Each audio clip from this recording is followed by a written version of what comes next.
celebrating our 33rd founding anniversary. So for the month of August, no, BFP anniversary ang gina-celebrate naton, and this year ang aton nga theme, Bomberong Bayani Maaasahan para sa kaligtasan ng mamamayan. So Bacolod City Fire Station, to culminate our BFP anniversary celebration, we had this fun run activity dubbed as Laban sa Sunog. No, so the main objective of this fun run is to increase awareness, no, sa aton community, especially diri sa syudad sa Bacolod, and to involve everyone in the program of Mayor Albi diri sa Bacolod City, ang Red Zone program. Kung sa diin, ginatagaan naton sa nagakaamay na atensyon ang aton nga miyembro sa community, no, in mga red zones naton, wherein there is an increasing number of fire incidents sa mga red zones naton, or shall we say sa mga fire-prone areas. No, so ang kampanya sa BFP, let us all be vigilant, no, sa aton adlaw-adlaw nga pangabuhi, may it be in our workplace or sa aton nga mga respective nga mga kuluyan. Again, I'm enjoining everyone for to be a fire safety advocate. No, let us practice fire safety every day sa aton nga workplace and to our homes. No, because every day is Fire Prevention Day. Hindi lang March, no, ang fire prevention natin. Every day is Fire Prevention Day.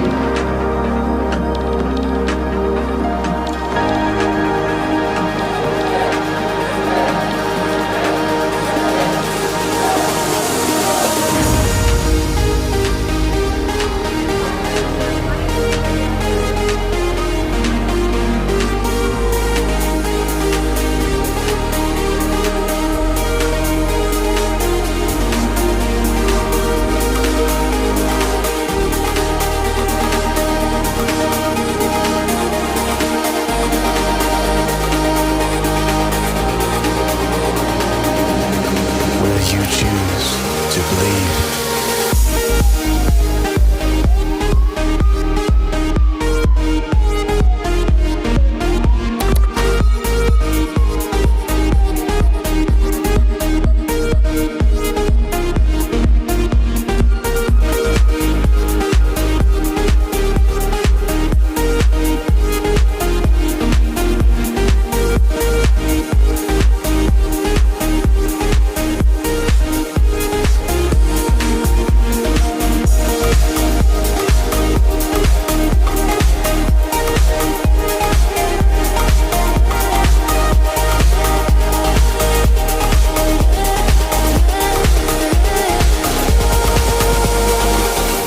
Coming together is a beginning, working together is progress, and helping one another is success. Your attendance right now here is a testament of our synergetic collaborations, because we cannot do this alone without your help. Because as what the City Fire Marshal had said, fire prevention is not only the work of the Bureau of Fire Protection. Each one of us has a sole responsibility to make a difference, because all of us have a cohesive thought of really bringing Bacolod City as a fire-safe and a fire-free city as that.